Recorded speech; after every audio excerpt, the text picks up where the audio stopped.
O sea, pues no. Bueno, pues este simplemente era el índice, son los puntos que vamos a ver a lo largo de la presentación.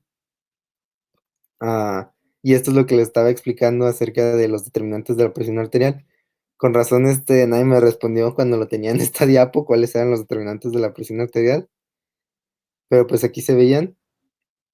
Traté de desglosarlos todos, este, y haciéndolos más específicos, y también mostramos cómo la influencia del sistema nervioso autónomo sobre estos puntos específicos que al final de cuentas va modificando la presión arterial y regulándola, así como el sistema de renina-angiotensina, como también puede afectar algunos de estos puntos. Y a final de cuentas, la presión arterial va a tener una retroalimentación en el tamaño del ventrículo izquierdo, que nos puede afectar, también la cantidad de volumen latido. Vamos a hablar también posteriormente de esto, como un daño al órgano, debido a que si hay una disregulación o una alta presión, nos lo va a modificar para peor. Después, les había mostrado esta de otros factores, o algunos más específicos, como el riñón y el sistema renina-angiotensina, como uno de los principales protagonistas. Los péptidos natriuréticos sintetizados en la aurícula, que principalmente lo que hacen es orinar sal y vasodilatar. El endotelio como otro de los factores más importantes a regulación a corto plazo, la regulación arterial y todas las sustancias vasoactivas y vasoconstrictoras que tiene. El sistema nervioso simpático y el sistema inmune, muchas veces olvidado en su papel en la regulación de la presión arterial, tanto a la alta como a la baja.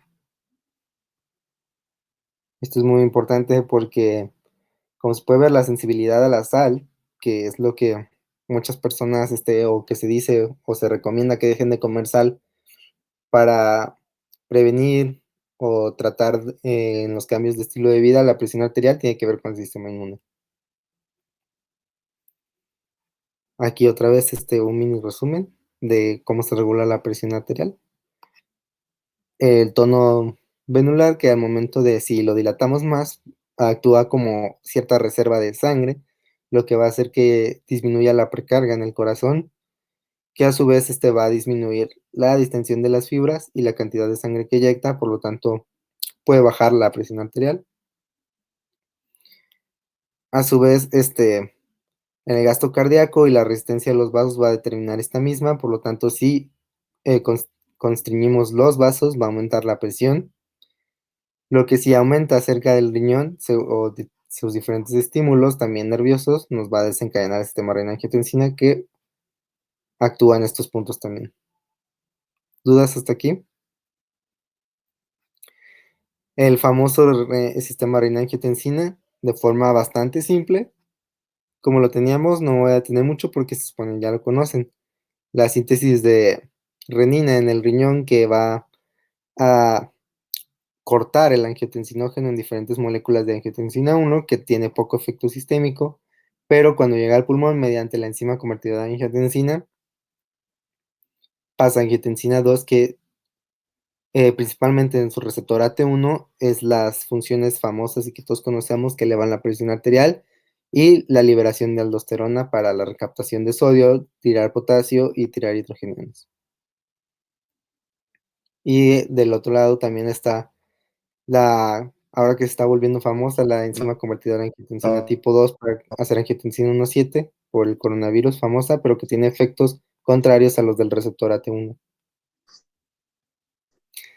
Y este es un poquito más a profundidad del sistema renina-angiotensina, que simplemente no lo voy a explicar, está aquí para ejemplificar que por eso es un manejo difícil el de la hipertensión, quitando de lado el poco apego de los pacientes y la poca disponibilidad a sus cambios de vida, pero hay muchas vías implicadas, muchas, vías alternas, vías no dependientes de ECA, que es muy difícil bloquear mediante los medicamentos que tenemos, lo que nos puede hablar un poquito de por qué pueden fracasar un poco los tratamientos en llegar a las metas de los pacientes hipertensos.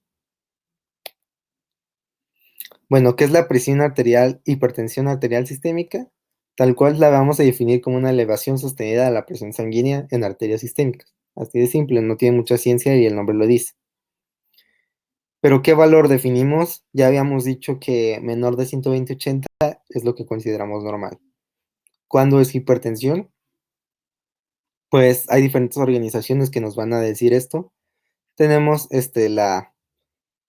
el American College of Cardiology y la American Heart Association. En 2017 sacaron su guía de hipertensión y ellos lo definen como hipertensión grado 1 arriba de 130/80.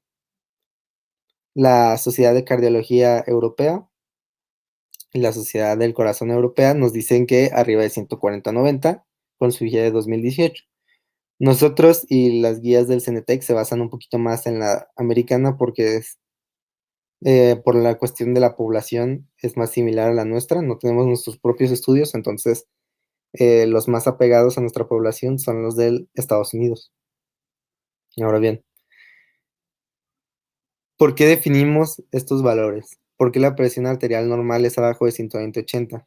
¿Alguien sabe por qué? ¿Se da cuenta? Arbitrariamente alguien dijo la presión arterial normal es de 120/80. O alguien dijo, yo se la medí a 100 personas, el 60% de esas personas tienen 120/80, entonces eso es lo normal. ¿Por qué se da ese punto de corte?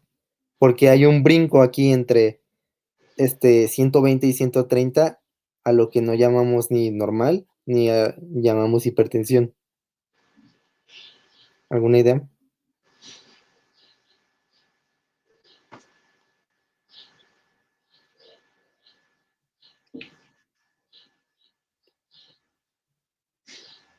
Cualquier idea no es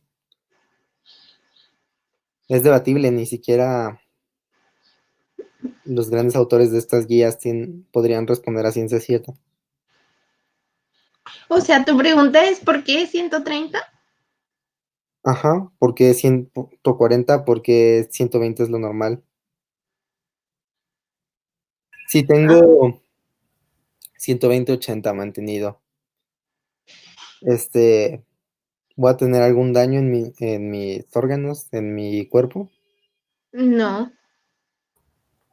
No, quizás el lapso que hay entre la presión normal y la que se considera hipertensión sea porque se pueden dar como mecanismos de regulación o que el sistema se acostumbra a tener un cierto tipo de presión y puede regularlo, no sé. Ok, También ya, o sea, ya en 130 podría como dañar el endotelio y provocar aterosclerosis o trombosis o alguna otra cosa, ¿no? sí. Entonces, ¿y si les dijera que 120/80 también les da mayor riesgo para accidentes cerebrales vasculares, para cierto tipo de arritmias o para trombosis? Y es una presión que digamos normal, ¿no? Sí. Es por eso la controversia de la presión y cuál es la normal, es muy difícil definirla, porque está muy, muy variable. Aparte, ¿cómo voy a decir que la es muy dicotómico si digo tiene hipertensión o no? ¿Realmente creen que un vaso o un endotelio no se desgasta por tan solo 3 milímetros de mercurio de diferencia de presión, digamos, si tiene 127/130? Es muy poquito la diferencia, en realidad sí hay daño arterial. Y de hecho es fisiológica, la elevación de la presión cuando vamos envejeciendo. Bueno, envejecimiento que siempre se da, no necesariamente fisiológico, o no necesariamente que no produzca daño, pero es normal que ocurra. Entonces, sí se van desgastando y por lo tanto, la presión arterial normal está muy debatida, pero es como el punto de corte donde ocurren menos daños al sistema. Pero desde 110, 115 milímetros de mercurio en la sistólica, hay un aumento de factores de riesgo. ¿Cómo la clasificamos? Aquí está anotado. ¿Puedo comentar algo del anterior, Kevin? Sí, De ahí, chicos, también es importante recalcar la palabra sostenida, ¿sí? El hecho de que una persona, cuando le miden la presión y mantenga cifras altas, no necesariamente indica que tiene hipertensión arterial. Esto es porque existen diferentes factores que pueden aumentarla sin necesidad de que exista una patología subyacente, ya sea que la persona esté consumiendo un fármaco o esté haciendo ejercicio de manera súbita, pues puede elevar la presión. Entonces, siempre tiene que ser sostenida para que sea considerada hipertensión. Y esto lo vamos a ver un poquito más adelante en el diagnóstico, pero va de la mano con el número de mediciones que se hagan y de las condiciones en las que se esté tomando la presión también, la toma correcta de la presión arterial. exactamente. Em, Ambas guías tienen un poquito diferente la clasificación.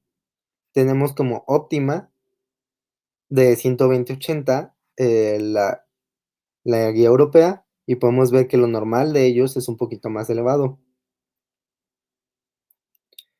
¿Por qué es esto? También hay un gran factor económico que influye aquí. Imagínense si de pronto todas las personas que ustedes consideraban normal, de 130/85, baja lo normal hasta 120/80. Un gran número de personas de aquí a acá van a pasar de ser normales a ser hipertensos. Imaginen el costo que tendría para la economía de esas personas, para el sistema de salud. Por lo mismo, cambiar una clasificación no es tan sencillo, porque tiene un gran costo económico tratar más pacientes. Y fue lo que pasó en Estados Unidos también. Ellos lo tenían como esto, cuando cambió a que lo normal tal cual fuera esto y esto fuera presión elevada. Alta normal, o sea, ni siquiera la siguen llamando hipertensión en Europa, sino alta normal, elevada, y ya cuando hablamos de hipertensión son los puntos de corte que habíamos dicho antes. La guía americana solo tiene dos, 130 y 140, hipertensión grado 1 y grado 2. La europea tiene 3 grados y aparte mete el concepto de hipertensión sistólica aislada, que es simplemente hipertensión, pero solo en la presión sistólica y la diastólica normal. Vamos a hablar un poquito de por qué se da este mecanismo y se da principalmente en personas viejitas de la tercera edad. Ahora, aquí hay una recopilación de diferentes guías y lo que consideran los puntos, las metas de la presión arterial. Pueden ver que es muy variable y no hay como un punto homogéneo, y obviamente varía según la edad, según sus comorbilidades, y es muy variable también según la raza. Hay algunos que son bastante permisivos, como estos de acá, y hay algunos otros que son bastante estrictos, como los australianos, que a fuerzas, no me importa lo que tengas, no me importa la edad que tengas, abajo de 120.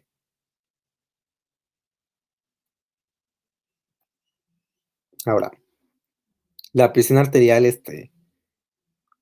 es importante, pues sí, es factor de riesgo para muchísimas cosas. Así rápidamente, afecta a estos 3 órganos principalmente y disminuye bastante la esperanza de vida. En este metaanálisis, que lo realizaron recopilando estudios desde 1966 hasta 2015, tratando de buscar si era importante o no tratar la presión arterial.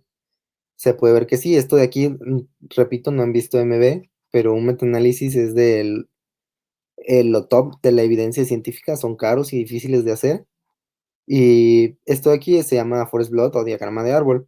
Nos habla de si es importante o si tiene relevancia estadística un estudio o no.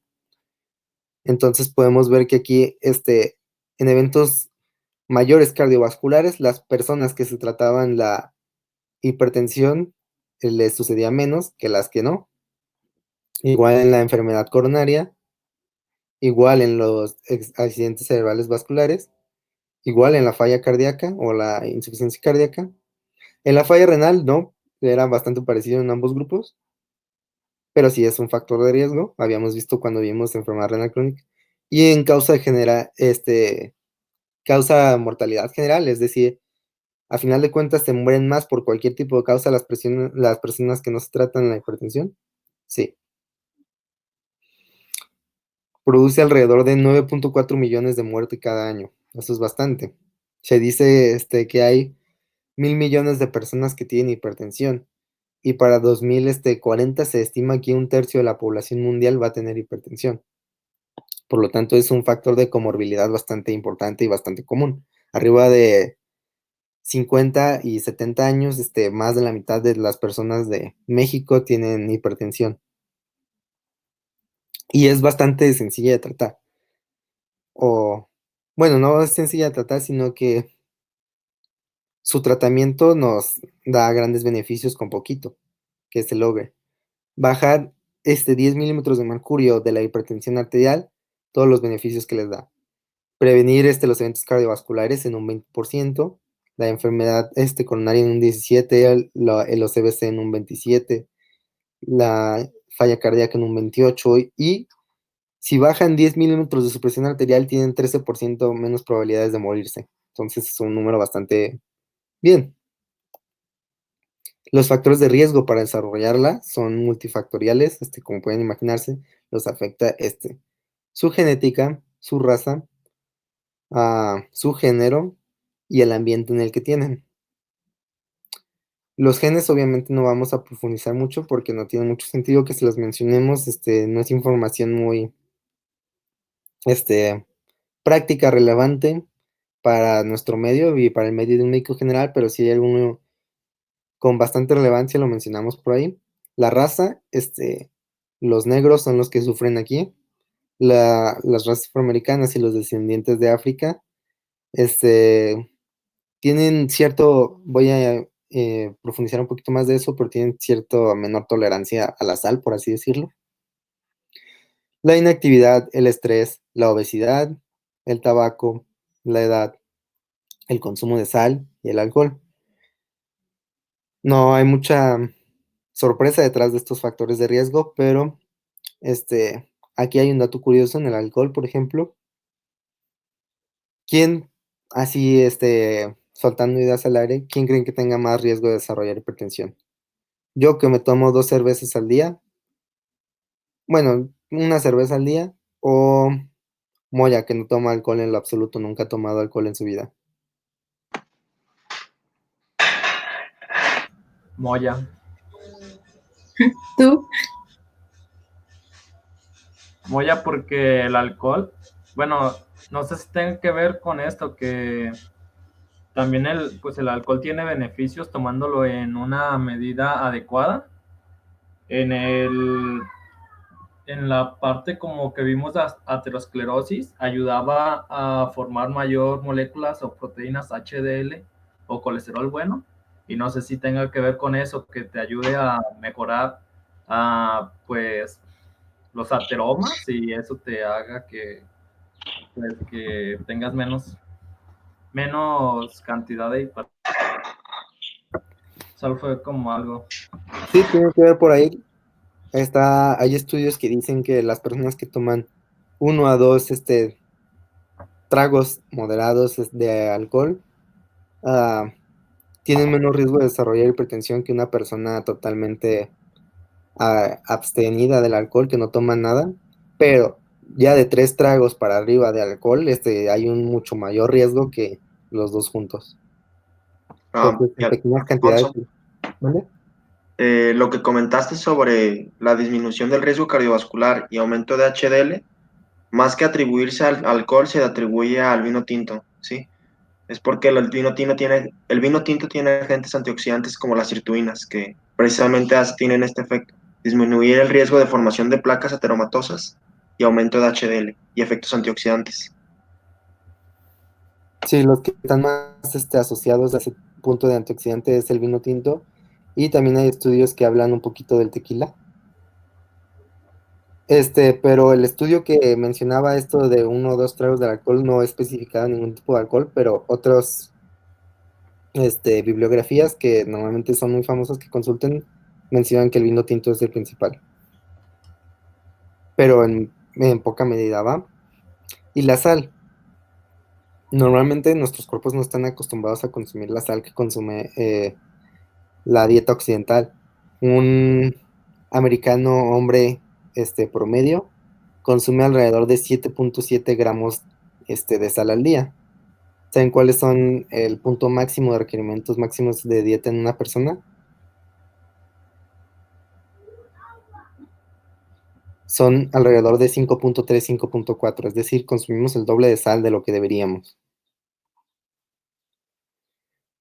Y consumimos menos potasio. El potasio tiene un efecto protector en el factor para desarrollar la hipertensión. ¿Por qué? Porque si nos vamos al túbulo contorneado distal, hay eh, un canal que se llama sodio 2-cloros, donde afectan las tiacidas, y altas concentraciones de potasio desensibilizan este canal en lugar de altas de sal, que hacen lo contrario. Además se cree que, bueno, se ha demostrado que el potasio tiene efectos vasodilatadores por sí mismo. Entonces, Exacto, sí, también. pues esto favorece la disminución de las resistencias vasculares periféricas y por lo consiguiente, disminución de la presión arterial. Entonces, dietas elevadas en potasio y alcohol leve son positivos como factor de riesgo en la hipertensión. Los genes, pues, hay formas monogénicas, hay multigénicas, hay específicos, bastantes. Por ejemplo, tan solo en la síntesis de esteroides y mineralocorticoides, vean todos los genes implicados en ciertos tipos de hipertensión. Por lo tanto, hay diferentes síndromes que una mutación en ciertos genes también nos pueden dar como una de sus manifestaciones de hipertensión. Nada más hay que tener presentes las vías que se ven afectadas y los canales que se ven afectados en general. El transportador sodio 2-cloros, los transportadores ENaC, ciertas enzimas en la síntesis de aldosterona o de cortisona, o de cortisol, perdón. Ahora, ¿qué es hipertensión arterial sistémica? Como otro concepto clave para poder entender o hablar un poquito más también de las hipertensiones secundarias. Se define tal cual la definición de la AJA de 2017 como una presión elevada sobre las metas a pesar del uso de 3 clases de hipertensivos diferentes. Esta se puede modificar bastante, se oyen por ahí, por ejemplo, que tiene que haber estado en este tratamiento por al menos 6 meses, que son diferentes metas para diferentes grupos de personas, y muchísimas otras que a fuerzas uno de estos hipertensivos tiene que ser un diurético, o que tiene que ser un bloqueador de canal de calcio, un IECA, y un diurético, y aparte específicamente un diurético tiacida, que estén a la máxima dosis los 3 medicamentos, que se usen en cierta frecuencia, pero solo quiero que se queden con esta, ¿va? Solo nos importa hipertensión arterial resistente, una hipertensión que no se controla a pesar del uso de 3 medicamentos. Hay ciertos factores de riesgo para desarrollarla, como estos que se ven aquí, perdón.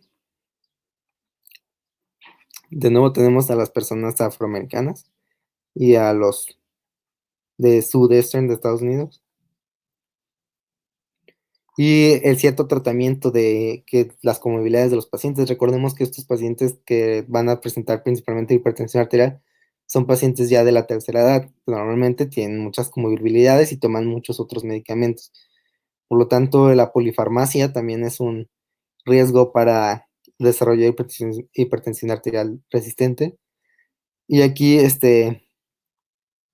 plantas o medicamentos herbales o medicina alternativa, como casi no se usa en México, también puede influir bastante. ¿Cuál es la historia natural de una persona con hipertensión? Bueno, cuando nace, normalmente tiene una presión arterial normal, todo bien, sin ningún tipo de daño orgánico. Pero después, mediante los factores de riesgo que ya vimos y no cuidarse y no seguir, las recomendaciones de prevención cardiovascular, pues va a desarrollar posteriormente, si ya tiene factores genéticos o factores, de género, de riesgo, va a desarrollar hipertensión, bastante común. muy probablemente nosotros desarrollamos hipertensión. Y lo que nos va a llevar, principalmente, se le llama el asesino silencioso a la hipertensión. Vamos a tener un daño asintomático. No se va a notar, pero su corazón va a ir creciendo. Va a cambiar un poquito los vasos de sus ojos. Su riñón se va a estar empezando afectado, que van a ser los 3 principales órganos, les había mencionado, pero también hay daños en otros órganos. Hasta que va a llegar un punto después de alrededor, de 5 o 10 años, de hipertensión arterial no controlada, obviamente es un proceso crónico, va a desarrollar un daño sistémico sintomático, que todo lo que ya hemos visto está muy asociado a falla cardíaca, EBCs, falla renal, enfermedad coronaria, alteraciones vasculares periféricas, que finalmente nos van a llevar a la muerte del paciente. Una de los... ¿Mande? Tengo una pregunta ahorita. Bueno, pensé que ya habías terminado, pero si quieres acaba y ahorita te la hago. No, dime. O es que ahorita que ahí está que hipertensive retinopathy o lo de no sé cómo Retinopatía hipertensiva.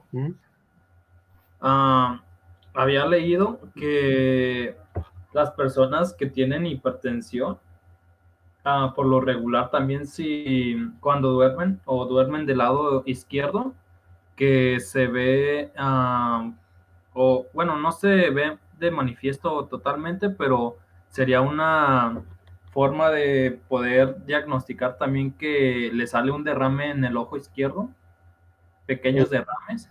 No sé si ustedes han escuchado Las hemorragias en la esclera por hipertensión sí pueden llegar a ser comunes, o incluso tú, si haces mucho ejercicio o esfuerzo, puedes tener alguna hemorragia en los vasos de la esclera, pero no es diagnóstico. Ok, pero rayos, voy a morir joven. Cualquier elevación de la presión, no tiene que ser sostenida. Es bastante común, pero no cuando lo veas vas a decir, tiene hipertensión arterial sistémica esta persona. Muy bien. Lo que te habla aquí habla de retinopatía, tienes que verlo por fondo de ojo, no los vasos que están alrededor de la esclera. Muy bien, gracias. Es lo mismo, nada más que me gustó esta imagen bonita. Y aquí nos pone de causas los factores de riesgo y aparte mete algunas causas de hipertensión arterial secundaria. Y diferentes manifestaciones de la afectación a órgano blanco de los principales. Ahora, los mecanismos de la hipertensión primaria, o también se le puede llamar esencial, que es el 90 al 95% de los casos. No es reversible porque no sabemos qué la causa, que en realidad la causa un conjunto multifactorial de cosas, y por eso le llamamos primaria. Secundaria se les llama que son del 5 al 10% de todos los casos de hipertensión, que suena poquito, pero si tenemos en cuenta que hay 1,000 millones de personas hipertensas, 10% ya es bastante.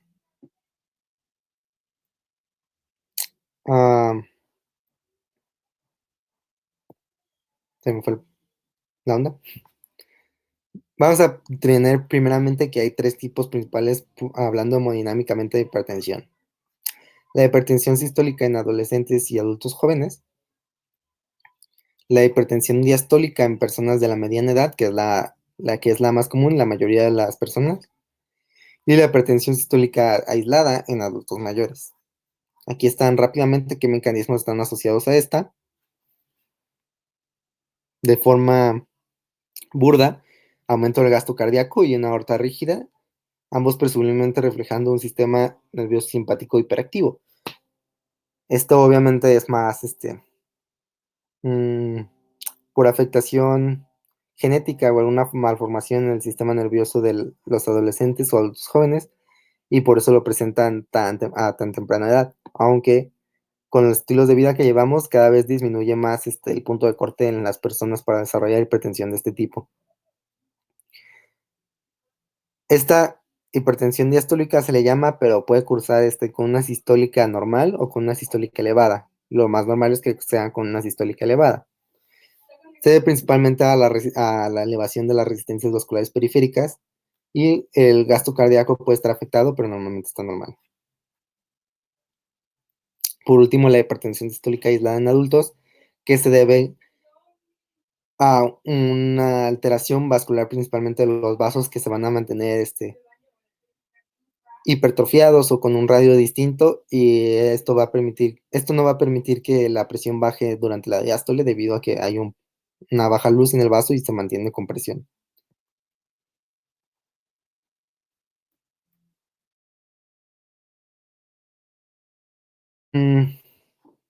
Mecanismos neurales. El principal va a ser una hiperactividad del sistema nervioso simpático. Por estos 3 puntos de aquí que tenemos. Se caracteriza por una desactivación en las conexiones inhibitorias de los centros reguladores de la presión en el tronco encefálico.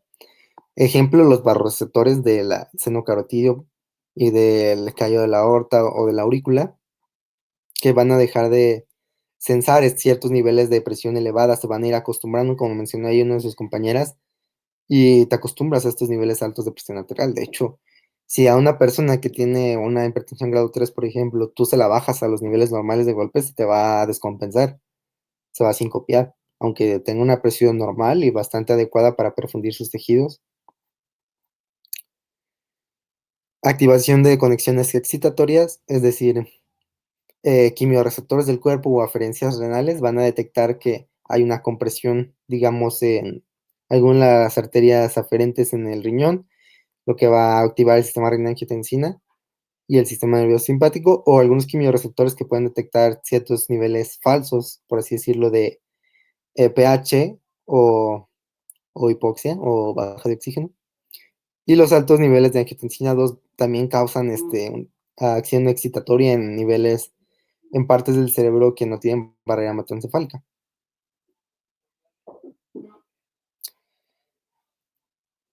De acuerdo a la obesidad, puede decir cómo que la obesidad es neural en lugar de endocrino o metabólico. Porque lo puse aquí porque la mayoría de sus mecanismos van a ser hiperactivando el sistema nervioso simpático. Puede verse aquí que debido al alto nivel de grasa, hay una actividad simpática refleja para tratar de quemarla. Los principales sospechosos van a ser la leptina y las neuronas POMC, que nos van a dar una elevada actividad del sistema nervioso simpático, que nos va a llevar a la activación del sistema renina-angiotensina, al aumento de la absorción de sal, que son, y nos va a dar toda pues la historia clínica de la elevación de la presión arterial y otros factores que afectan la enfermedad renal crónica y la obesidad. Sin embargo, si bajas de peso es mucho menos efectivo que si no tienes diabetes para el mejora de tratamiento o el alcanzamiento de metas en la hipertensión. Por lo tanto, también tenemos toda esta vertiente de la obesidad, de la insulinoresistencia, la intolerancia a la glucosa y la dislipidemia. Esto es debido, se sospecha, al factor de inflamación de la obesidad, que también nos va a afectar muchísimas cosas, entre ellas una activación del sistema nervioso simpático. Por lo tanto, si lo quitas, también disminuyes un poco toda esta vía. Otro mecanismo neural que aquí lo había discutido con Moya, porque esta información que está tal cual aquí es de un artículo y en un tratado de cardiología de Braunwald, uno de los más famosillos que hay, y nos pone a la apnea obstructiva del sueño como un mecanismo fisiopatológico para el desarrollo de hipertensión primaria, pero ustedes en otras fuentes lo van a hallar como una etiología para hipertensión secundaria. Igual los 2 puntos de vista son, por ejemplo, el mecanismo que les explica aquí, por qué la apnea obstructiva del sueño da hipertensión, y aparte de que en el tratamiento de la apnea obstructiva del sueño, cuando la tratas y se da mejora, no se te va a quitar la hipertensión, tienes que tratarla aparte con medicamentos antihipertensivos. Por lo tanto, yo creo por eso Braunwald la deja como causa primaria, aunque ya se conozca la causa, o bueno, los mecanismos propuestos, pues van a ser van a tener altos niveles de catecolaminas en plasma y orina por picos, imitando a un focomocitoma. Esto es debido a los periodos de estrés que va a generar los periodos de apnea o de microdespertares. Va a reiniciar, va a modificar el reflejo quimiorreceptor, como habíamos visto antes. Va a estar expuesto constantemente a periodos de hipoxia, por lo tanto, los quimiorreceptores van a responder diferente y de hecho van a causar reflejos simpáticos por hipoxia, aún estando de día en condiciones de normoxia. Y pues genera estrés oxidativo y otros daños que nos pueden llevar a la hipertensión sistémica. Ahora, mecanismos renales van a estar dados principalmente por la sal. Aquí es donde la sal tiene que ver, debido a que el riñón no puede controlar esos niveles de sal muy elevados de la dieta y nos va a dar ciertas afectaciones. La retención renal de sodio expande el volumen plasmático, aumentando el gasto cardíaco y desencadenando respuestas autorreguladoras que aumentan las resistencias vasculares. Aquí tenemos dos columnas. Una persona donde la sal es su principal factor en el desencadenamiento de la hipertensión, y una donde no, porque van a ver que hay personas que su problema, principalmente su mecanismo fisiopatológico, va a ser el sistema renina-angiotensina, en otras que va a ser el consumo de sal, en otras una causa secundaria, en otras una hiperactivación del sistema simpático, y tenemos una gran cantidad de medicamentos para tratar cada uno, pero según el mecanismo fisiopatológico principal es qué tan efectivo va a ser ese medicamento. Por lo tanto, los medicamentos que tienen muchos efectos pleiotrópicos son los que tenemos como de primera línea para el tratamiento de la hipertensión, debido a que pueden afectar varios puntos de estas vías. Esto a su vez nos va a cambiar el punto de natriuresis, es decir, vamos a necesitar más niveles de sal para realizar natriuresis por presión. El bajo peso al nacer está asociado a la disminución de la cantidad de glomérulos y de nefronas en las personas, por lo tanto, predispone a hipertensión arterial, igual el tamaño de los riñones. Y este gen de aquí, APOL1, es un gen antiguo que se cree descendiente de razas africanas, que es lo que les había mencionado. Las personas que tienen este gen normalmente no toleran altas dietas de sal porque no están acostumbradas no se ha dado ese mecanismo evolutivo para poder resistirlas un poco más, y es principalmente de personas afroamericanas. Ahora que tenemos aquí, para el desarrollo de la sensibilidad a la sal es muy importante tener esta reacción patológica del gen RAC1, que nos va a dar una respuesta inadecuada a los niveles del sal de la aldosterona. Bueno, la aldosterona va a disminuir un poco, pero la respuesta del receptor de mineralocorticoides va a estar patológica, va a estar anormal, a diferencia de una respuesta normal. Va a seguir elevado aún a la baja de aldosterona, lo que nos va a conllevar una elevación de la presión arterial. Esto está dado por la vía SPAC de transcripción y que nos va a dar en el gen CJQ1, que es el que tiene la mutación principalmente, lo que nos va a llevar a la elevación de la presión arterial por la sensibilidad a la sal. Este mecanismo es el principal por el cual la sal causa hipertensión. Pero hay otros. Aquí tenemos otra vía, por ejemplo, que la sensibilidad a la sal va a estar dada, va a afectar el sistema nervioso simpático, y a su vez que va a inhibir la vía WNK4, que esta vía lo que hace es inhibir al receptor de las tiacidas, el receptor de sodio 2-cloros. Entonces, al inhibir al inhibidor se va a activar y nos va a aumentar la retención de sodio y agua, luego que va a elevar la presión. Es otro de los mecanismos por el cual la sal causa hipertensión. Y hay otros muchos teorizados. Mecanismos vasculares, disfunción endotelial. Vamos a tener un desequilibrio entre los factores vasodilatadores y los de contracción. Hay varios, entre los más conocidos tenemos endotelina como vasoconstrictor, de los más potentes que hay, y el óxido nítrico como el vasodilatador. Estrés oxidativo, hay varios mecanismos por el cual se va a generar superaniones o algún otro tipo de eros que van a dañar el endotelio y lo van a llevar tanto a su remodelación como también tienen un factor vasodilatador, vasoconstrictor, perdón. El remodelamiento vascular, que en un principio no es el causante de la hipertensión, pero sí es el que la mantiene y el que es el difícil de tratar, debido a que estos factores de daño y ciertos otros mecanismos vasculares van a permitir la generación de TGF-beta, el principal de la remodelación vascular, lo que nos va a dar dos tipos de crecimiento en los vasos, que después vamos a ver, que van a conllevar al desarrollo de una hipertensión mantenida y que va a ser resistente a varios tipos de medicamentos. Y otro que menciona Harrison, que es el aumento del pH por una hiperactividad del intercambiador sodio-hidrogenial, que va a permitir una mayor actividad del canal de calcio, y este canal de calcio hiperactivo va a meter más calcio y va a mantener una mayor constricción en los vasos y por lo tanto menor calibre en la luz del vaso y mayor presión. Estos son los dos tipos de crecimientos que tenemos. En pequeñas arterias se va a dar un remodelamiento eutrófico, y en grandes arterias se da un remodelamiento hipertrófico. Aquí se puede ver que aumenta el lumen, ¿qué? Aumenta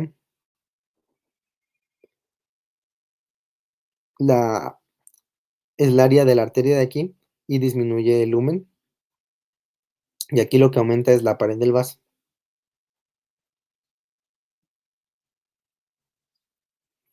Los mecanismos de la inmunidad, se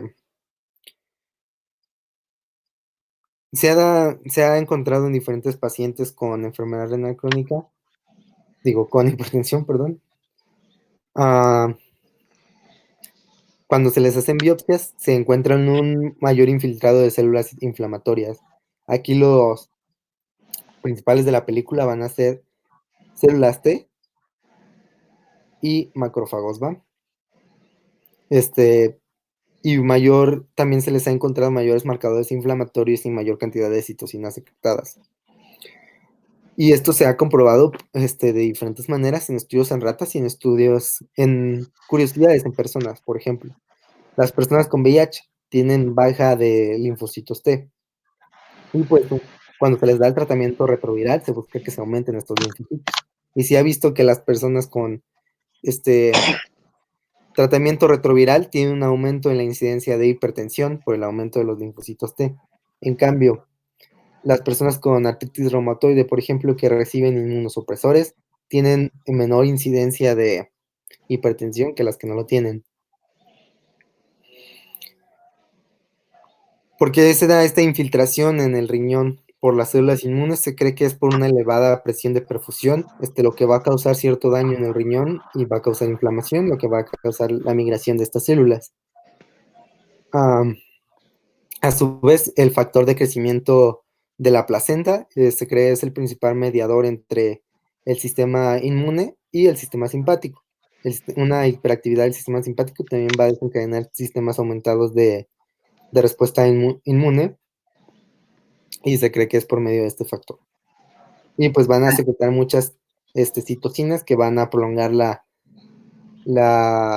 el daño, y aparte van a tener cierto efecto de hipertensivo, pero no hay células también que tienen un efecto antihipertensivo, como son las células supresoras derivadas de amiloide.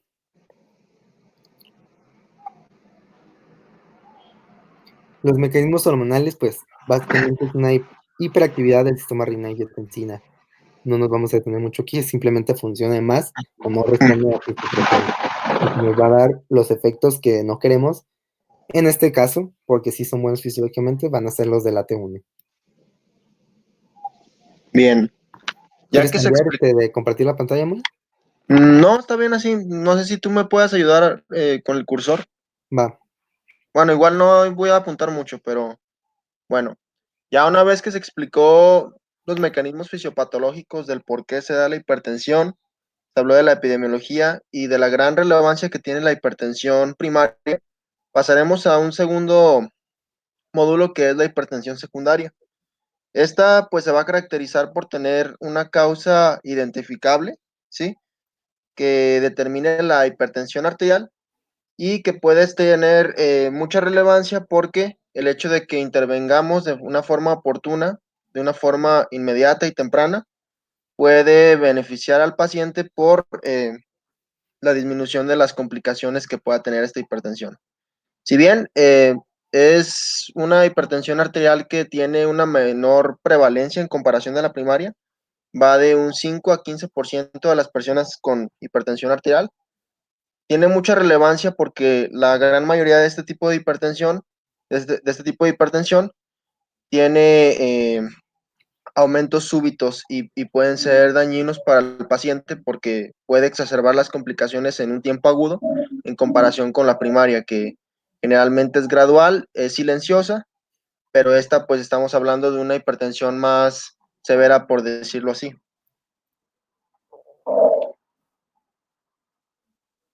Si bien existen múltiples causas de la hipertensión arterial secundaria, de las más frecuentes está la enfermedad renal crónica y las enfermedades renovasculares. Sí, estas van a tener el puesto número 1 en hipertensión secundaria.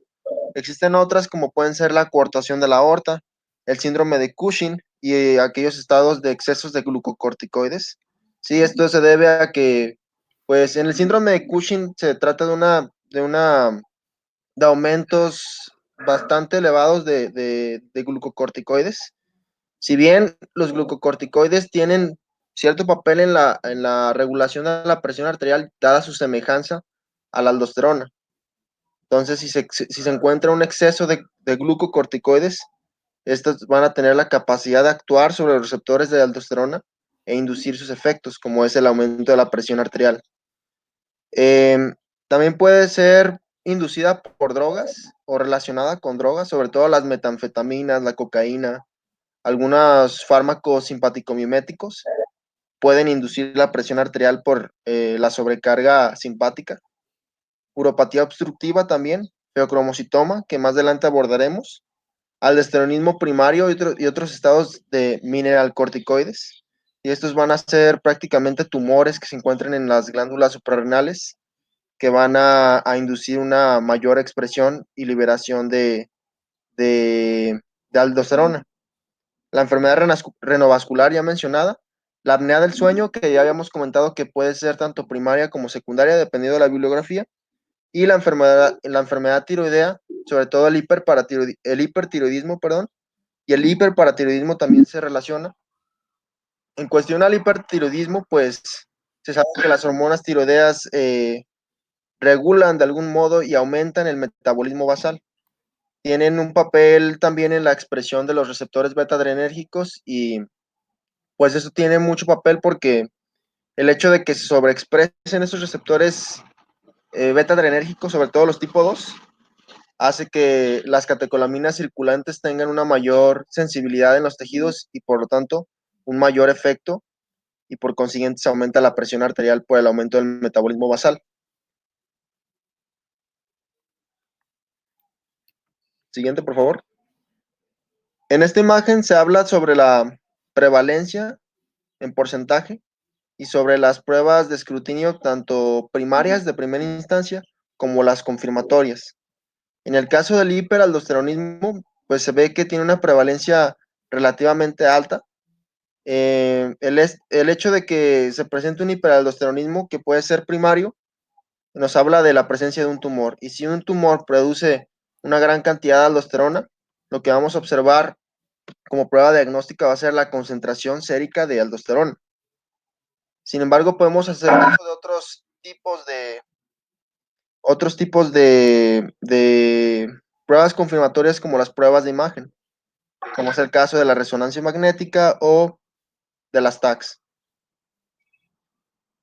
Pasando al síndrome de Cushing, este se va a evaluar mediante la detección del cortisol urinario en una muestra única de 24 horas o la prueba confirmatoria que es una prueba de dexometasona, un tipo de corticoide que pretende generar un mecanismo de retroalimentación negativo para que se deje de producir cortisol.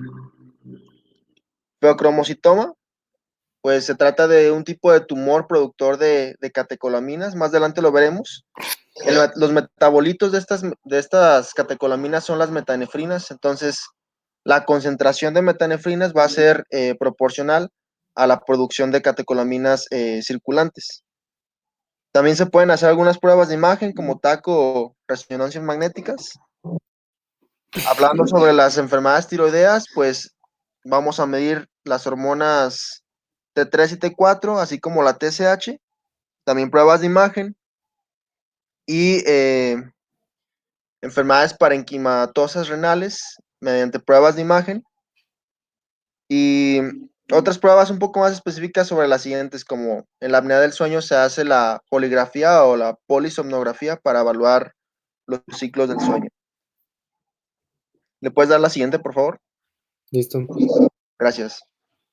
Si bien la hipertensión arterial secundaria tiene diferentes picos de edades y cada una de estas enfermedades se va a relacionar con ciertos grupos, tanto etarios como de edad.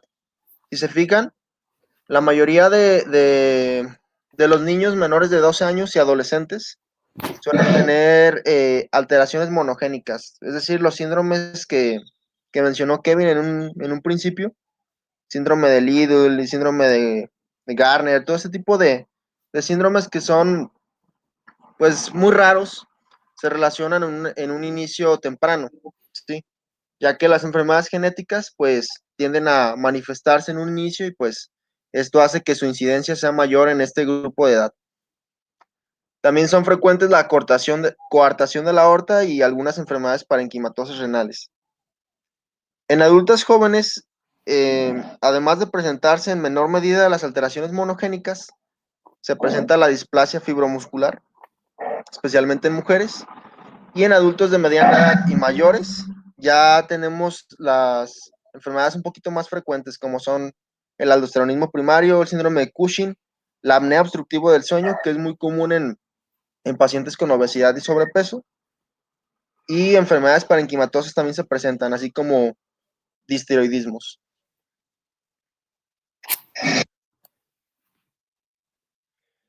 Ya, bueno, cuando hablamos de hipertensión arterial secundaria, chicos, también tenemos que indagar y hacer una buena historia clínica dirigida al paciente para ver si consume algún fármaco que puede propiciar el aumento de la presión arterial.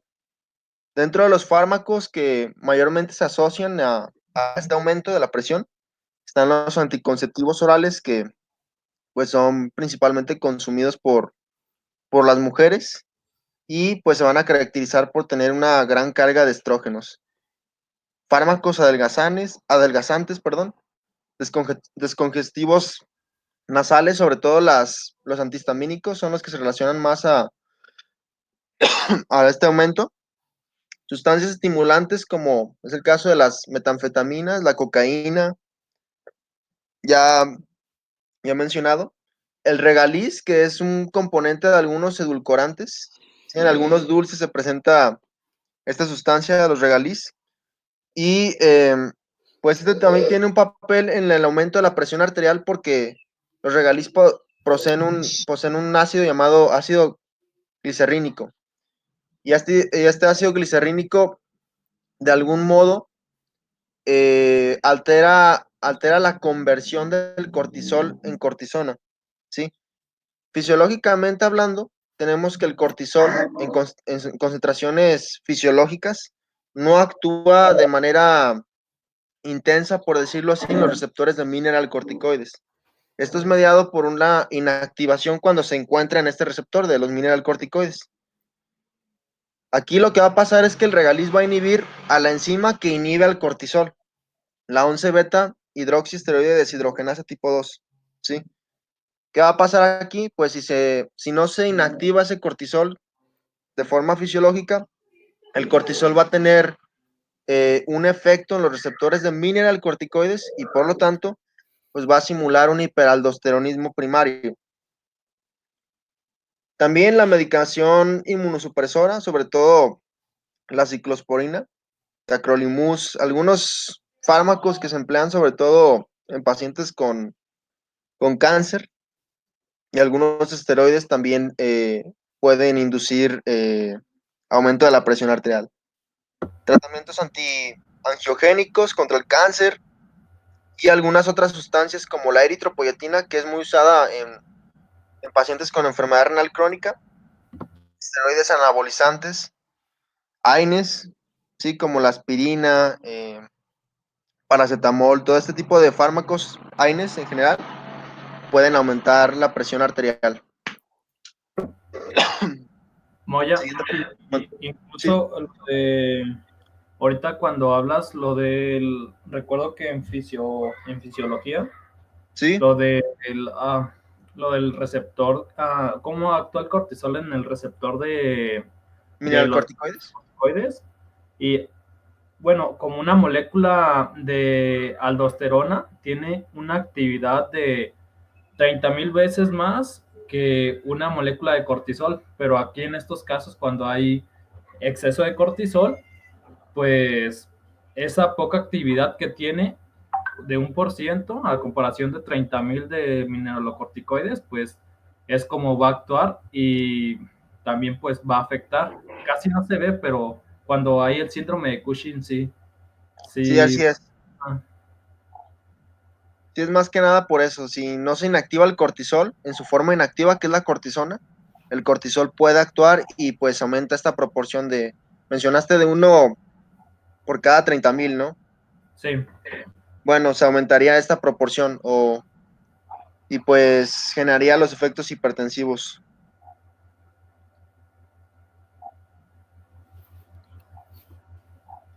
Ahí están algunos de las causas genéticas de los síndromes genéticos asociados a la hipertensión secundaria. Tienen poca prevalencia en la población, por lo tanto, como dijo Kevin, no vale la pena conocer a fondo pues los detalles de qué genes se ven involucrados. De estos que se muestran en la tabla, el más frecuente es el de síndrome de Liddle. Y este pues va a consistir en una mutación sobre los canales ENaC, ¿sí? Que se van a ubicar en los túbulos colectores, ¿sí? Si se sobreexpresa este canal ENaC, se da una mayor reabsorción de sodio. Y si se reabsorbe mucho sodio, como ya mencionó Kevin, todo esto en conjunto va a favorecer un aumento de la presión arterial por la atracción que tiene el sodio sobre el agua. Exceso aparente de mineralocorticoides también, síndrome de Gordon, síndrome de Geller y hipertensión tratable con glucocorticoides también se asocian. Si se fijan, muchos de estos se asocian a hipertensión, hipocalemia y alcalosis metabólica, ¿sí? Por los efectos que tiene la aldosterona y el efecto que tienen estos segmentos del sistema tubular. Si se reabsorbe mucho sodio, se excreta más potasio. Y si se excreta mucho potasio, también va relacionado a trastornos ácido-base como la alcalosis metabólica. Recuerden que una hipocalemia generalmente se va de la mano con una alcalosis metabólica, a diferencia de una hipercalemia que se asocia a una acidosis metabólica. Y es así como la mayoría de estos síndromes pues cursan con este cuadro clínico de hipocalemia, hipertensión y alcalosis metabólica.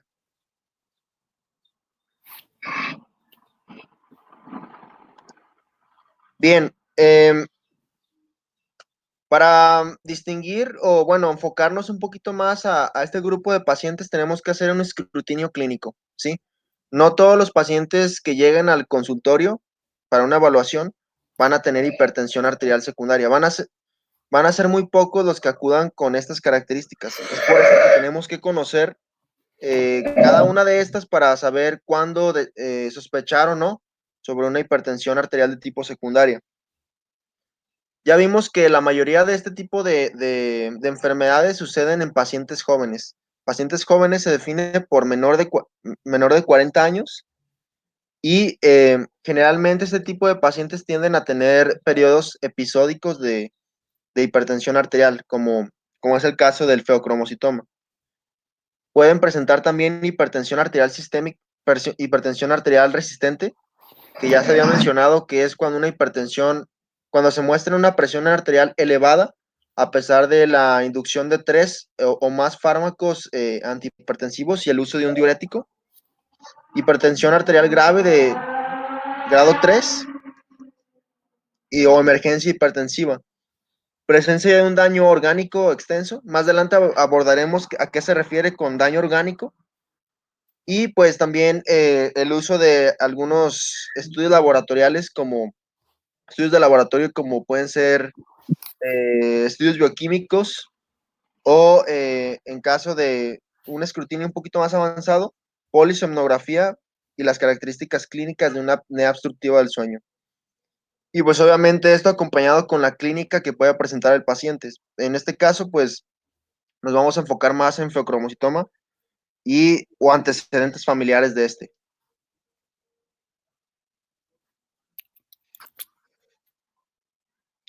Bien, vamos a definir dos conceptos que son muy importantes y que muchas veces se confunden y sí vale la pena distinguirlos. Emergencia y urgencia hipertensiva. Ambas entidades se relacionan a un aumento de la presión arterial, una hipertensión arterial grave de grado 3. Sin embargo, la diferencia entre estas va a ser la presencia o no de daño orgánico agudo. Si en el caso de la emergencia hipertensiva, se va a relacionar a esto, una hipertensión arterial grave de grado 3 más un daño orgánico agudo que puede poner en riesgo la vida y requiere una intervención inmediata, ¿sí? Generalmente este tipo de pacientes llegan al consultorio ya presentando un daño orgánico o un riesgo de morir y pues requieren una atención inmediata con un tratamiento intravenoso. Los pacientes que podríamos sospechar de esta entidad son los pacientes que tienen una hipertensión arterial maligna, definida como aquel daño orgánico, ¿sí? Que se relaciona a la formación de microneurismas en retina. También pueden presentar papiledema, ¿sí? O en un caso, pues también presentar pérdida de la conciencia o incluso convulsiones. Presencia de feocromocitomas también es una emergencia hipertensiva y la presencia de hipertensión en mujeres embarazadas. Por otro lado, la urgencia hipertensiva va a definir una hipertensión arterial grave sin daño a órgano blanco agudo. Generalmente el tratamiento es mediante vía oral, a diferencia del otro que es por vía intravenosa. Siguiente, por favor. Ahora bien, daño órgano blanco por efectos de la hipertensión se va a referir a todas aquellas alteraciones en conjunto, tanto estructurales o funcionales, que puedan afectar tanto vasos, arterias, corazón, cerebro, retina o riñones, generalmente por los cambios hemodinámicos generados por la presión arterial elevada. Esto va a tener relevancia porque normalmente la hipertensión pues es una enfermedad silenciosa que ya al momento de presentarse de forma crónica pues suele aumentar este tipo de daños multiorgánico y en su conjunto pues aumenta el riesgo cardiovascular y esto puede poner fin a la vida por eventos como muerte súbita o riesgos de infarto, tanto cardíaco como cerebral.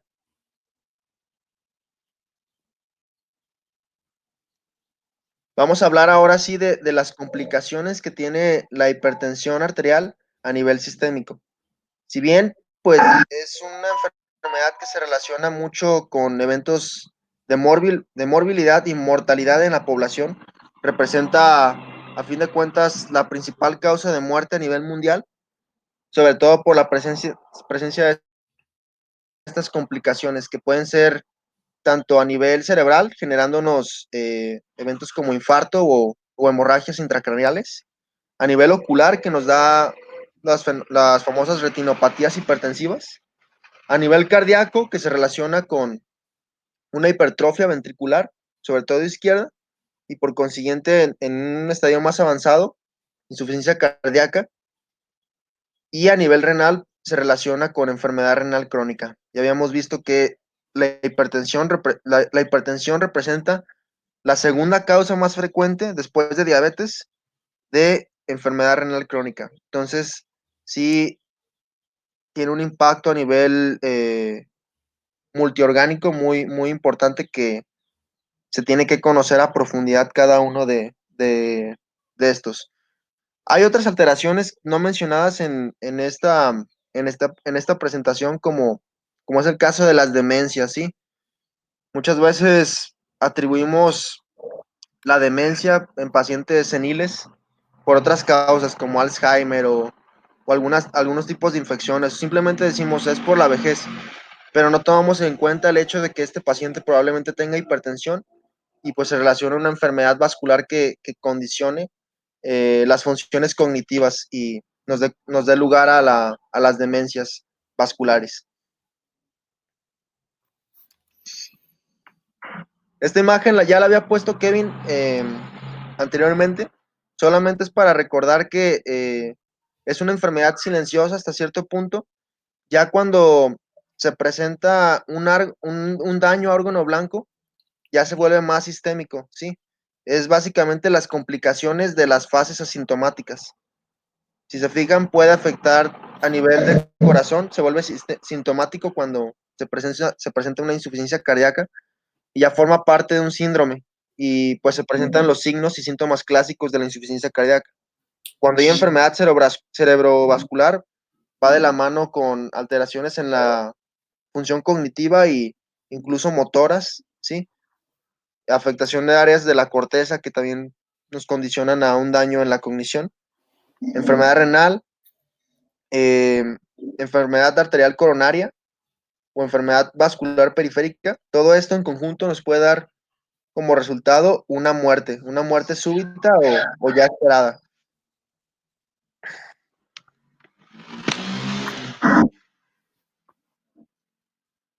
Bueno, es un poquito más de lo mismo, los tipos de eventos de morbilidad asociados a la hipertensión en cada uno de los órganos y las causas de muerte de cada uno de estos. A nivel ocular, pues la retinopatía hipertensiva es la número 1. A nivel cerebral, la demencia y la isquemia, llámese infarto o hemorragia intracraneal. En riñón, la microalbuminuria representa, de hecho, este es un signo muy importante porque las personas hipertensas que empiezan a desarrollar el daño a órgano blanco, la primera manifestación va a ser la microalbuminuria, enseguida de la hipertrofia ventricular izquierda, ¿sí? El primer dato que vamos a hacer uso para ver si tiene o no daño a órgano blanco va a ser la microalbuminuria, que se define como un aumento, o bueno, la de presencia de proteínas de 30 a 300 miligramos por día en la orina. Esto pues puede evolucionar a glomerulosclerosis y en su conjunto pueden dar lugar a una enfermedad renal crónica de tipo terminal. En corazón puede presentarse, ya había mencionado, la hipertrofia ventricular, eventos isquémicos, la angina de pecho también se puede presentar, infartos, y todo esto pues nos va a condicionar una falla cardíaca que puede ocasionar una muerte súbita. Aquí se explica un poco del por qué es que se da la hipertrofia cardíaca tras presentarse la hipertensión arterial. Si bien cuando una persona desarrolla la hipertensión arterial, se genera una sobrecarga de volumen, ¿sí? La sangre está continuamente golpeando las paredes y cavidades cardíacas que generan cambios estructurales y funcionales de estos ventrículos, sobre todo ventrículos, que van a ser las cavidades mayormente afectadas. Esta sobrecarga de volumen va a condicionar a que los miocitos empiecen a hipertrofiarse, a aumentar su tamaño. A su vez, va a ser posible encontrar o que se diferencien ciertos fibroblastos que van a dar lugar a la formación de matriz extracelular, que nos va a dar como resultado una fibrosis, ¿sí? Todo esto en su conjunto va a generar que el corazón se endurezca y crezca, se muestre hipertrófico. No nada más se atribuye estos fenómenos de hipertrofia al hecho de que la sangre esté golpeando continuamente los ventrículos, sino que también existen la participación, sobre todo de angiotensina 2, como un agente profibrótico y un agente que favorece el crecimiento ventricular. Sí se ha asociado esta molécula con vías de señalización que tienen que ver con el crecimiento y diferenciación celular. Todo esto en conjunto nos va a dar como resultado una miocardiopatía hipertrófica de tipo concéntrica en un inicio y, y posteriormente una hipertrofia una miocardiopatía hipertrófica de tipo excéntrica, ¿sí? Pero lo más común es que encontremos un paciente con hipertrofia ventricular concéntrica, que es crecimiento ventricular hacia adentro. Siguiente, por favor. Esto, en términos clínicos, es importante y es fácil de evaluar siempre y cuando consideremos algunos criterios, ¿sí? Para esto, lo más aceptable y común es que pidamos un electrocardiograma y verifiquemos la amplitud o voltaje electrocardiográfico. Vamos a tomar en cuenta dos criterios, que es el criterio de Sokolov-Lyon y el criterio de Cornell. Para esto vamos a hacer uso de la medición del voltaje en las derivaciones B1, tomando en cuenta la onda S, y en B5 tomando en cuenta la onda R, el tamaño del voltaje, que es pues prácticamente el eje vertical. Si se presenta la suma de esto es resultado a mayor de 35 milímetros, es un punto positivo y pues nos hace, es un indicio de que hay hipertrofia ventricular izquierda. También tomamos la onda R como punto de referencia en la derivación ABL. Si es mayor a 11 o igual, también es criterio. En cuestión al voltaje de Cornell, vamos a tomar también como referencia la onda S y la onda R en las derivaciones B3 y ABL respectivamente. Y aquí varía del sexo. Si son varones, tiene que estar por arriba de 28 milímetros. Si son mujeres, mayor a 20 milímetros. Y esto pues es importante pues en términos clínicos porque es fácil de distinguir si un paciente tiene hipertrofia o no. Hay otros, hay muchos criterios. Hay otros que se llaman de Lewis, de Romhill, de Cabrera. Y la diferencia es que estos son los más usados y los más simples. Pero, por ejemplo, los de Romhill, es una escala, no son solo criterios, tiene muchos puntos. Y es el más difícil de hacer y el más válido.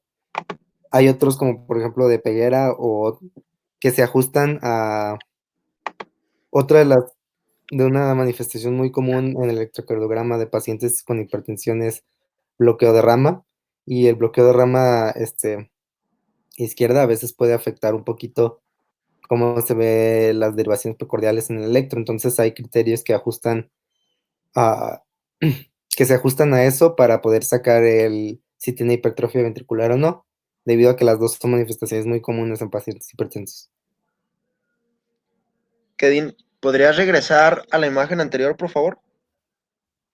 En términos simples, chicos, cuando estamos sospechando una hipertrofia ventricular, vamos a ver en el electrocardiograma que los complejos QRS están elevados. Si el complejo QRS está más elevado hacia arriba, generalmente sugiere una hipertrofia ventricular izquierda. Si están aumentados hacia abajo, si están profundamente aumentados hacia abajo, es más sugestivo de hipertrofia ventricular de tipo derecha. Pero la más común, a fin de cuentas, va a ser la izquierda. Entonces, siempre que vean hipertrofia, siempre que vean un electrocardiograma y vean este complejo QRS elevado, es sugestivo de esto. Listo, profe. Bien, ¿y qué va a pasar si un paciente tiene hipertrofia ventricular izquierda, sobre todo? Pues el hecho de que un corazón se encuentre rígido y crecido nos puede condicionar al desarrollo de insuficiencia cardíaca de tipo izquierda, ¿sí? Esto se debe a que el corazón no va a poder relajarse adecuadamente, ¿sí? No va a poder ejercer ese proceso de relajación que tiene cabida en el proceso de diástole. Si un corazón se encuentra muy hipertrofiado y no puede realizar esta relajación, nos puede condicionar una insuficiencia cardíaca izquierda. Esto se maneja esto pasa en diferentes momentos de la enfermedad, ¿sí? Primeramente, pues cuando una persona recientemente desarrolla hipertensión, hay mecanismos compensatorios que tienen que ver con la activación renal, ¿sí? Cuando una persona tiene hipertensión, aumenta sus resistencias vasculares periféricas, o es una de las causas de la hipertensión. Si esta resistencia vascular periférica se acentúa en los riñones, el flujo renal tiende a disminuir. Y si se disminuye el flujo renal, se activa el feedback túbulo-glomerular que activa la liberación de renina y activación del eje o sistema renina-angiotensina-aldosterona. Una vez que se da esto, la angiotensina 2 y la aldosterona tienen efectos profibróticos y de crecimiento a nivel ventricular, que nos va a dar la hipertrofia ventricular concéntrica. Por mecanismos de compensación, es un efecto secundario de la angiotensina 2. Ya una vez que se da esto, pues se va desarrollando aún más el crecimiento ventricular que nos va a condicionar a la falla en la relajación, en la falla o relajación diastólica.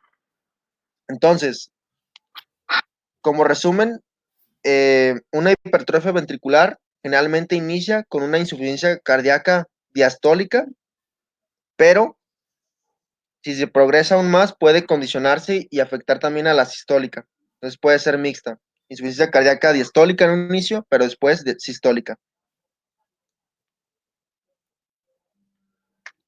Otra de las complicaciones va a ser la retinopatía hipertensiva, ¿sí?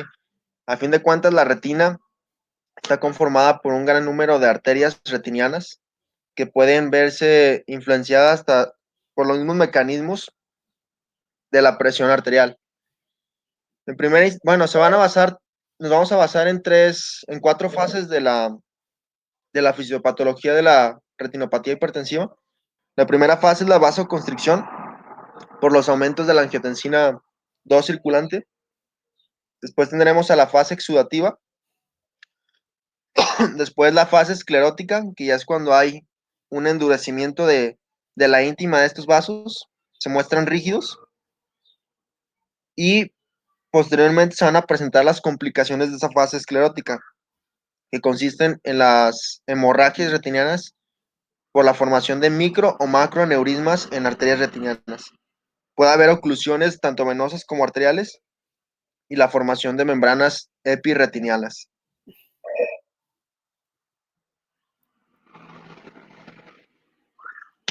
Después tenemos los eventos cerebrovasculares, que pueden ser tanto infartos como hemorragia intracraneal, ¿sí? Un ataque isquémico transitorio se va a definir como un episodio agudo de las pérdidas de las funciones cerebrales temporales y focales.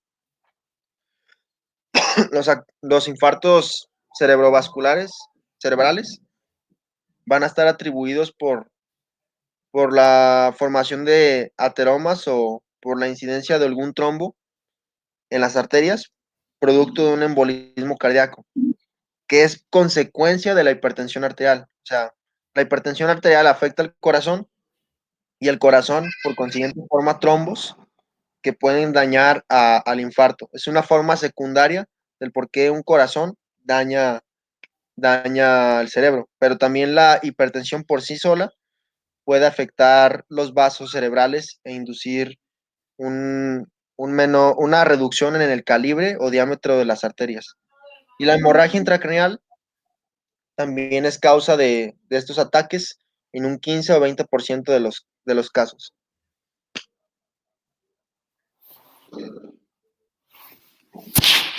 Después, bueno, estas diapositivas que vienen a continuación son 2.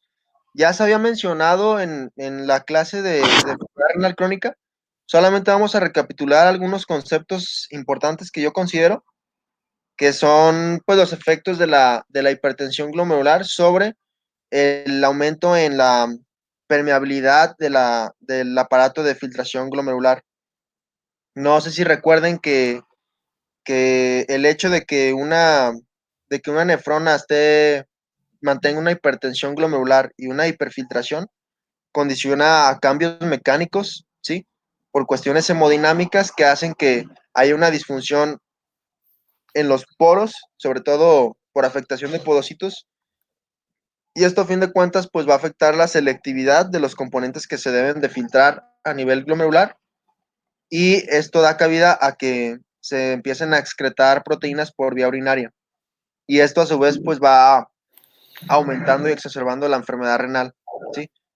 Conforme se va aumentando la excreción de proteínas, da lugar a un aumento en los estadios de enfermedad renal crónica. Y ahí está la imagen que vimos hace un par de días, que cuando se presenta una enfermedad glomerular, ya sea de cualquier causa, en este caso hipertensión, se da una pérdida del número de nefronas funcionantes. Esto da lugar a mecanismos compensatorios que hacen que se den mecanismos mecánicos, que se den, perdón, se den compensaciones mecánicas mediante la activación y disfunción de diferentes células. Entre esas está la diferenciación de las células mesangiales en células de tipo fibroblastos, que da lugar a la formación de matriz extracelular, formación de glomerulosclerosis, disfunción de células endoteliales y disfunción de podocitos por el hecho de que esté aumentada la angiotensina tipo 2. Se relaciona sobre todo a una disminución en la expresión de las nefrinas, que es un componente esencial para que los podocitos puedan funcionar de manera adecuada. Y todo esto, pues, en resumen, da lugar a una afectación en la filtración glomerular que hace que se excreten más proteínas y otros compuestos. Siguiente, por favor.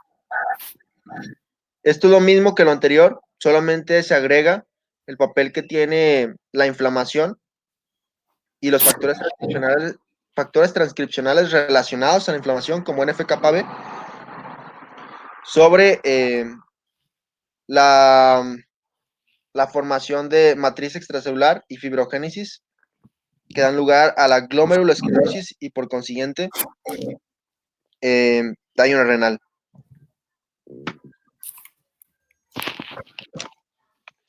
Esas son otras vías que explican el por qué se da la aterosclerosis. ¿Cómo es que la hipertensión se puede generar una vasculopatía y una aterosclerosis? Tiene que ver con vías que van relacionadas al estrés oxidativo y a la liberación de intermediarios que tienen que ver con la diferenciación celular, como puede ser el factor de crecimiento endotelial vascular, agentes inflamatorios como TNF-alfa, factor de crecimiento derivado de plaquetas, trombina, e incluso algunos daños directos en las células dan lugar a la afectación de diferentes estripes celulares, como puede ser las células endoteliales, células de músculo liso vascular y otras más, células de matriz extracelular también. Bueno, ya por último, de mi parte, vamos a hablar sobre los feocromocitomas y los paragangliomas. Se trata de un tipo de tumores productores de catecolaminas, ¿sí? Que generalmente se derivan de tejidos paraganglionares, ¿sí? En el caso de feocromocitomas, la denominación universal hace ver que estos son tumores ubicados de manera extra suprarrenal o también presentes a nivel torácico y pélvico. Se le denomina feocromocitoma porque cuando se producen muchas catecolaminas, estas se oxidan y dan un color marrón o color oscuro en estos tumores, ¿sí? Mientras que los paragangliomas son muy similares a los feocromocitomas en relación a su etiología, Sin embargo, estos van a estar ubicados a nivel de cuello y cabeza. La única diferencia es eso. Feocromocitomas es a nivel extrasuprarrenal, tórax o pelvis, y paragangliomas, cuello o cabeza. Y también una de las diferencias es que los paragangliomas tienden a producir menos catecolaminas en relación a los feocromocitomas. Son realmente tumores raros. Su prevalencia es de 2 a 8 personas por cada millón de habitantes cada año, ¿sí?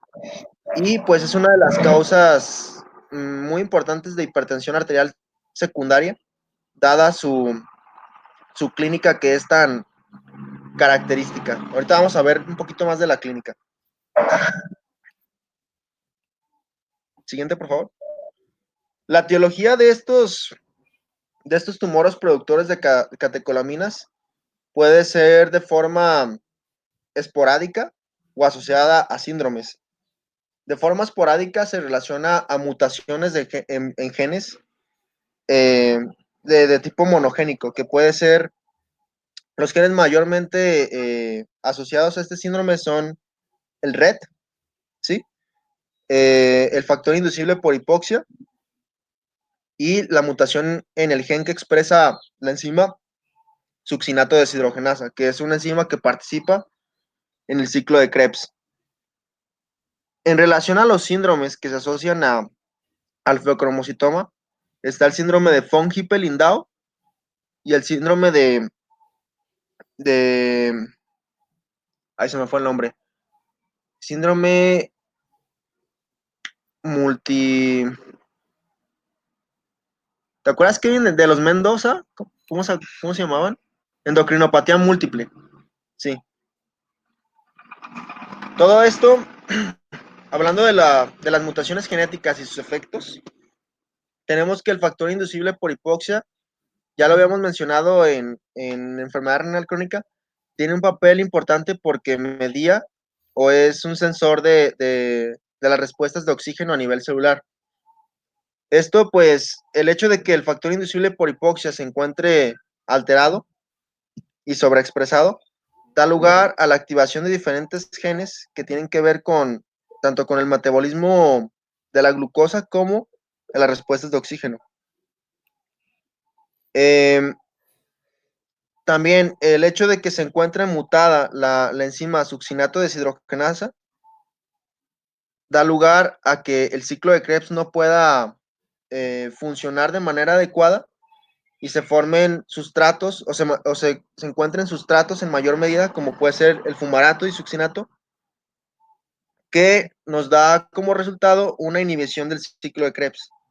Esta inhibición del ciclo de Krebs tiene que ver con vías alternativas, como la activación de enzimas dioxigenasas.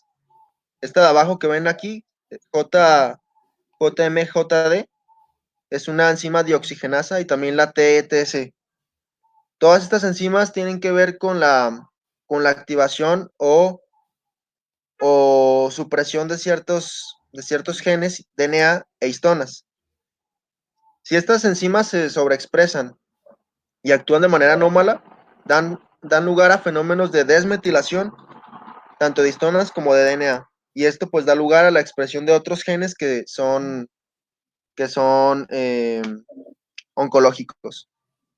Ahora, el gen RET. El gen RET es un gen ligado a tirosincinasas. Las tirosincinasas son importantes porque ponen a andar, el término sinasa da lugar a que pone a andar vías metabólicas.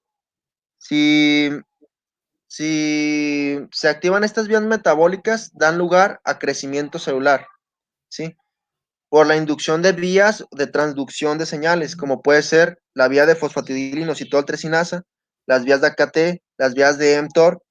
Todas estas van relacionadas a vías de señalización celular que dan lugar a crecimiento, ¿sí? Recordemos que en cualquier circunstancia que se dé la carcinogénesis, que se dé la formación de un cáncer, es necesario el crecimiento y diferenciación celular de manera anómala.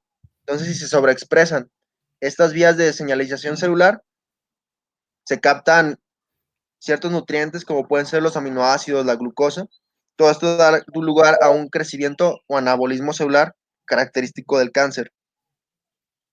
Y de esta manera, pues podemos ver que se alteran diferentes macromoléculas, como puede ser la glucosa, se da una mayor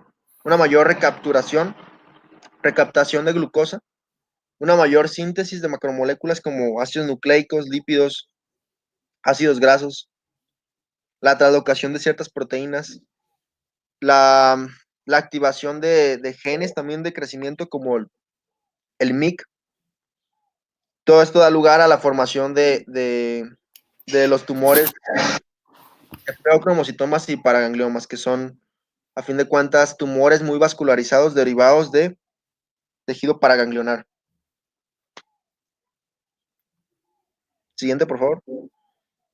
La relación de los genes tiene cierta importancia clínica porque en los estudios laboratoriales que vamos a solicitar en nuestro paciente y en la clínica que estos van a presentar, tienden a variar dependiendo de la expresión laboratorial. Por ejemplo, si un paciente tiene en sus estudios bioquímicos una mayor predominancia de tipo adrenérgica, se relaciona al gen RET. Si es noradrenérgica, se relaciona a la proteína de von Hippel-Lindau o la mutación de succinato de deshidrogenasa. Y así de esta manera podemos ver que cada gen pues tiene mayor prevalencia en ciertos valores laboratoriales o cierta clínica. Por ejemplo, aquellos que se relacionan más a paragangliomas son las de succinato de deshidrogenasa. Entonces, es importante que conozcamos a lo menos qué genes se ven mutados para distinguir o hacer un escrutinio un poquito mejor, que a fin de cuentas nos va a dar una mayor certeza clínica. Sin embargo, pues esto es poco usado. Normalmente pedimos un estudio genético y ya nos dan el diagnóstico confirmatorio con la mutación del gen determinado. Es solamente para que vean que cada uno de estos genes está involucrado en ciertas presentaciones sindromáticas. Las manifestaciones clínicas. Los pacientes con feocromocitoma generalmente tienen periodos episódicos de hipertensión arterial de forma súbita, ¿sí? Están bien y de repente en una hora desarrollan presión arterial severa y posteriormente remiten. Además de esto de la hipertensión arterial súbita, suelen presentar ciertos signos o síntomas clásicos. La tarea clásica de un feocromocitoma va a ser cefalea, diaforesis o hiperhidrosis, y más taquicardia o palpitaciones cardíacas, ¿sí? Esto es lo que más frecuente va a tener, lo que más frecuentemente va a tener un paciente con feocromocitoma. Sin embargo, hay otras alteraciones como puede ser el dolor abdominal, ¿sí? Una hemorragia adrenal o incluso pueden ser asintomáticos.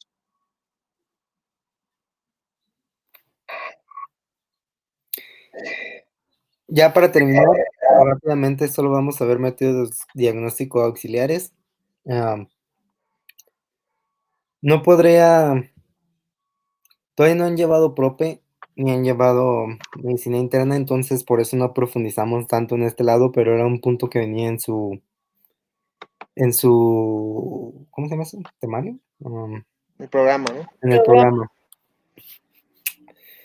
Porque para tomar la presión arterial, pues se tienen que tener muchas cositas en cuenta, que no haya subido escaleras, que no haya fumado, que no haya tomado café, que esté sentado, que no tenga las piernas cruzadas, que si es la primera vez se la tomes en ambos brazos, muchas cosas así. Y por lo tanto, solo vamos como a ver rápidamente las formas de tomarla. Lo que dice aquí como oficina se refiere a la toma en consultorio. Y te da los valores que tú necesitas para diagnosticarla. Pueden ver que varía un poquito según el método de diagnóstico que usemos. También hay que tener en cuenta, por ejemplo, aquí el fenómeno de bata blanca. Por eso les había mencionado, Moya, que se tienen que hacer varias tomas para poder diagnosticarla. A menos que tengas manifestaciones clínicas y una hipertensión irrefutablemente marcada, tienes que hacer alrededor de 3 tomas de la presión para poder diagnosticarla, ¿va? Y que esté elevada. Tenemos que si está, podemos mandarlo a que él se la tome en su casa y así evitamos un poquito el fenómeno de bata blanca, donde por simple estrés o la impresión de ver al médico se le eleva la presión arterial bastante, pudiendo estar de valores normales a valores de hipertensión. Por eso la toma en casa puede llegar a ser más efectiva desde ese punto de vista, pero a su vez no tanto porque usan esfigmomómetros electrónicos o de muñeca o no se la saben tomar bien, por lo que nos puede dar una toma inadecuada. Por eso hay que explicarle muy bien al paciente cómo se debe de tomar. En ellos, sí es preferible uno electrónico, pero que sea de brazo. Hay muchos estudios que dicen que los de muñeca, de verdad, son muy inexactos. Los electrónicos, pues, es más exacto que a una persona sin entrenamiento que se ponga a hacer con uno de aire, pero uno de aire es como lo preferible, no es lo más exacto también, lo más exacto sería meterle un catéter venoso central y medir la presión que sale por el corazón, pero es lo más exacto sin ser invasivos. Así a grandes rasgos, probablemente lo hayan visto en bioquímica, se pone el brazalete alrededor del brazo de la persona y se le pone el estetoscopio sobre la arteria braquial. Se pueden tomar en diferentes puntos, pero el más usado es en el brazo. Y después se sube la presión hasta que se comprime la presión que tiene el vaso y se va liberando poco a poco para que cuando vaya soltando la presión haga ruido el paso de la sangre y eso es lo que oímos y marcamos como presión sistólica el primer ruido y diastólica el último, o cuando dejamos de oír. Esta otra manera es una toma ambulatoria en 24 horas o en promedio 24 horas es el más usado, donde lo toma constantemente en diferentes periodos del día. Tiene sus indicaciones y tiene sus ventajas y desventajas. Hay una que está en la noche, por ejemplo, solamente, y podemos ver que en la noche tenemos criterios de hipertensión más bajos que los que tenemos durante el día y tenemos los criterios que son en promedio durante el día y la noche. Este es un estudio que se le puede mandar a las personas, pero no se hace aquí, no se hace en países de primer mundo. Se llama AMPA. Ahora, esto es para la hipertensión primaria. Básicamente simplemente diagnosticamos por medio de la presión, la hipertensión, vaya. Y si quieren hacer una sola toma, tiene que ser una crisis hipertensiva, tiene que tener una retinopatía hipertensiva bastante marcada. O sea, datos clínicos que ya tiene daño a órgano blanco. Si no, que sería lo preferible, tienen que hacer varias tomas de su paciente y darle seguimiento. Y si ustedes ya están sospechando, pueden iniciar cambios en el estilo de vida. 12 horas. E incluso, aunque no tenga hipertensión, si tiene prehipertensión, pueden iniciar tratamiento farmacológico de prevención. Y ya por las diferentes causas de hipertensión secundaria, que ya les mencionó Moya, pues cada una es una propia enfermedad, ¿verdad? Tiene sus propias manifestaciones clínicas, con las que nos guiamos y después métodos diagnósticos auxiliares, laboratoriales o de imagen para poder diagnosticarla. Ya vimos enfermedad renal crónica, todas sus manifestaciones. Enfermedad renovascular, o si ven un joven con hipertensión, es la más común y es lo primero que deben de pensar, ¿va? Y ya después le hacen su eco para ver la estenosis de la arteria o no la estenosis, y ya, si fueran de primer mundo, pues le hacen una tomografía.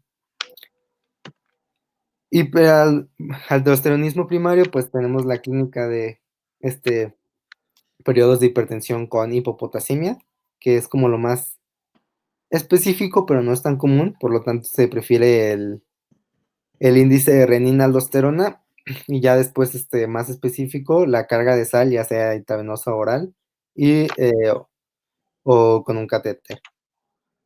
Coartación de la aorta, donde se prefiere medir la presión en las piernas, y sí se hace con un ecocardiograma para poder diagnosticarla.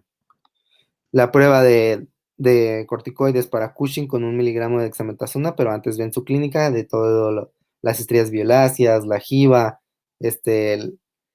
la facies de media luna, la obesidad troncal, y ya después para confirmar, hacemos nuestro cortisol urinario y si sospechamos de que no es, de que es una enfermedad de Cushing en lugar de un síndrome, pues hacemos nuestra tomografía. Y el febroxotoma, que ya les explico como ya la sintomatología, y pues son bastante sensibles y específicas medir las metanefrinas, que son básicamente metabolitos de las catecolaminas. Y ya, usamos el diagnóstico de imagen para diferenciarlo de un hiperaldosteronismo primario debido a una hiperplasia de las glándulas suprarrenales. Debido a que aquí en el febroxotoma vemos una bola, y en el hiperaldosteronismo podemos verlas normales o poquito crecidas. Sí, es hiperplasia. Es todo, ¿verdad? Es importante los febroxotomas porque una bola en las suprarrenales, nos decía nuestro maestro de endocrino, la mitad son cáncer maligno. ¿Alguna pregunta? ¿Esta bibliografía inexistente? ¿Inventada? No la alcanzamos a agregar, pero igual luego se la ponemos. Igual no nos queda nada. ¿Alguna duda, chicos? No, no, todo bien. Pues esto ha sido todo, chicos. La siguiente semana tendremos clase o repaso hasta el miércoles. El lunes tendremos examen Kevin y yo, entonces no podremos. Sí. Oigan, Vale. ¿y ya no va a haber laboratorio en línea o sí? No. No, pero igual se van a abordar los mismos temas, si gustan. Ok. Este laboratorio lo veríamos de forma práctica, que básicamente los vemos como seminario abordando casos clínicos hasta verano. Es de forma obligatoria. Sí. No podemos hacer nada, jeje. Ujú. Bueno, para desayunar, chicos. Bye, provecho, gracias.